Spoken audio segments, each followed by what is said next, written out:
কখনো কি শুনেছেন এমন এক জায়গার কথা যেখানে মানুষের চেয়ে বিড়ালের সংখ্যা বেশি? শুনতে অবিশ্বাস্য লাগলেও জাপানের একাধিক দ্বীপে ঠিক এমনটাই বাস্তব। এই দ্বীপগুলোকে বলা হয় বিড়ালের দ্বীপ বা ক্যাট আইল্যান্ড। এর মধ্যে সবচেয়ে বিখ্যাত দুটি হলো আওশিমা এবং তাশিরোজিমা। এই দ্বীপগুলো শুধুই বিড়াল প্রেমীদের জন্য নয়, এখানে ভ্রমণকারীদের জন্য রয়েছে দারুণ অভিজ্ঞতার সুযোগ। কিন্তু কিভাবে এগুলো হয়ে উঠল বিড়ালের স্বর্গরাজ্য? আজকের প্রতিবেদনে থাকছে সেই গল্প। বিংশ শতাব্দীর শুরুর দিকে এসব দ্বীপে মাছ ধরা ছিল মানুষের মূল জীবিকা, কিন্তু এক সময় ভয়াবহ ইঁদুরের উপদ্রব শুরু হলো। মাছ আর জালের ক্ষতি ঠেকাতে তখন দ্বীপের মানুষ নিয়ে আসে বিড়াল।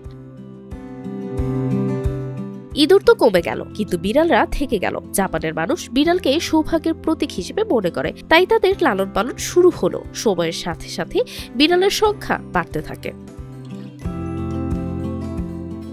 বর্তমানে আওশিমা দ্বীপে মাত্র 15 থেকে 20 জন মানুষ বাস করেন, কিন্তু বিড়ালের সংখ্যা 120-এরও বেশি। অন্যদিকে তাশিরোজিমা দ্বীপে মানুষের সংখ্যা 6 থেকে 10 জন, কিন্তু বিড়াল আছে প্রায় 100 থেকে 120টি। এই তাশিরোজিমা দ্বীপে রয়েছে বিখ্যাত ক্যাট শ্রাইন, যাকে জাপানি ভাষায় বলে নেকোজিনকা।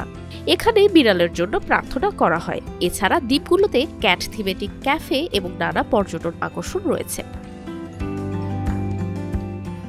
বিশ্বজুড়ে বিড়াল প্রেমীরা এখানে ভিড় জমায়। তারা বিড়ালদের খাওয়ান, আদর করেন আর তাদের সাথে সময় কাটান। বিড়ালগুলো খুব বন্ধুত্বপূর্ণ, তাই পর্যটকদের কাছে জায়গাটি হয়ে উঠেছে আনন্দের ঠিকানা। জাপান সরকার সম্প্রতি এই দ্বীপগুলোর পর্যটন উন্নয়নে মনোযোগ দিয়েছে। ক্যাট থিমেটিক রিসোর্ট এবং ট্যুর প্যাকেজ চালু করা হয়েছে। 2024 সাল পর্যন্ত পর্যটকদের সংখ্যা ক্রমাগত বাড়ছে, যা দ্বীপগুলোর অর্থনীতিকেও সমৃদ্ধ করেছে।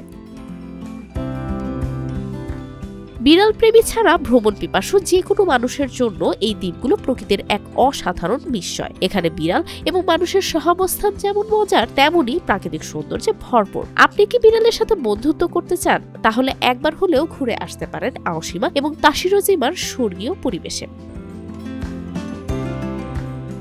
বুশরা সুলতানা, RTV।